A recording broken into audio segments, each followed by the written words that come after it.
Rotterdam est une ville avec plusieurs visages. Une ville portuaire, élégante, tendance et artistique. Rotterdam, c'est surtout la deuxième ville hollandaise en importance, où une architecture innovante forme un panorama urbain à perpétuel changement. Entre les gratte-ciels de Rotterdam et les espaces verts, les vélos est roi. C'est donc dans cette ville qui dégage une ambiance écologique que s'est tenu le sommet de l'adaptation en Afrique, un dialogue de haut niveau des amis du Global Center on Adaptation. Y a pris part le président de la République, Félix-Antoine Tshisekedi Tshilombo, aux côtés d'autres dirigeants africains de renom et du monde comme Macky Sall du Sénégal, Akufo du Ghana, Madame Kristalina Georgieva, présidente du FMI, Adesina Akinwumi, président de la BAD, ou encore Ban Ki-moon, l'ancien secrétaire général de l'ONU. Le président de la République y a réitéré sa requête pour le respect du pacte de Glasgow, c'est-à-dire des engagements pris par les pays pollueurs face au changement climatique et d'autres crises qui impactent négativement le développement du continent, la Covid-19 ainsi que les effets collatéraux de la guerre en Ukraine.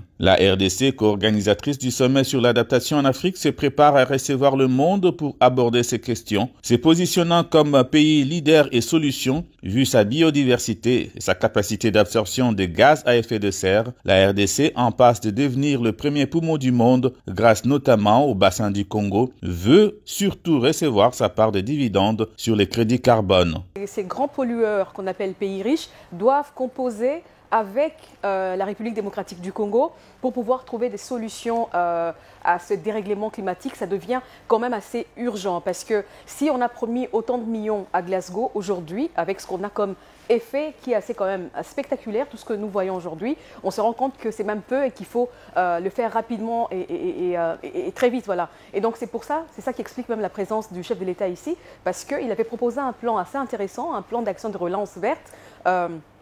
Quand il était président de l'Union africaine, il a fait pas mal de propositions en tout cas, et il s'érige, on va dire, comme ambassadeur de ces questions environnementales, non seulement pour son pays, mais également il fait un plaidoyer pour toute l'Afrique, pour tout le continent africain, mais c'est pour qu'ensemble nous puissions trouver des solutions à ce qui touche le monde aujourd'hui.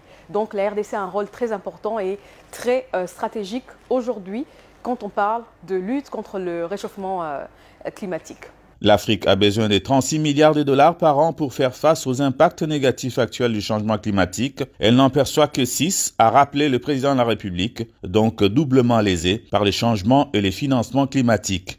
Nous venons faire un plaidoyer justement pour plus de moyens pour l'Afrique qui, comme vous le savez, est le continent qui impacte le moins sur le changement climatique, mais qui en subit les plus graves conséquences. Et malheureusement, tous les engagements qui ont été pris dans les COP passées, y compris la COP 26 à laquelle j'ai participé personnellement, tous ces engagements, disais-je, n'ont pas été rencontrés. Et nous venons donc enfoncer davantage le clou pour sensibiliser la communauté internationale. Félix-Antoine Tshisekedi, le père du plan d'action de la relance verte de l'Union africaine, un plan dont le Centre mondial pour l'adaptation s'est inspiré pour créer le programme d'accélération de l'adaptation en Afrique. Objectif, mobiliser environ 25 milliards de dollars d'ici 2025 en faveur de l'Afrique. À travers ce programme, l'Afrique peut à coup sûr contribuer à la réalisation de l'objectif mondial d'adaptation, a signifié le président dans son appel réitéré à la communauté internationale. En marge du sommet de Rotterdam et sur des sujets d'intérêt commun, le président de la République a eu des entretiens bilatéraux tour à tour avec Nana Akufo-Addo et Macky Sall, ses homologues du Ghana et du Sénégal. Adesina Akinwumi, le président de la Banque africaine de développement, Kristalina Georgieva, présidente du Fonds monétaire international, le programme Chrysoula Zakharopoulou du ministère européen des Affaires étrangères. Ban Ki-moon, le secrétaire général honoraire des Nations Unies. Outre ces personnalités, Félix-Antoine Tshisekedi a rencontré Mark Rutte, le premier ministre des Pays-Bas. Avant de quitter la ville portuaire, le président Tshisekedi a tenu volontiers à rencontrer ses compatriotes résidant en Hollande, venus par dizaines lui témoigner de leur soutien et surtout de leur amour.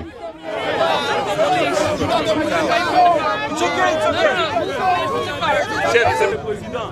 Fatih Benton.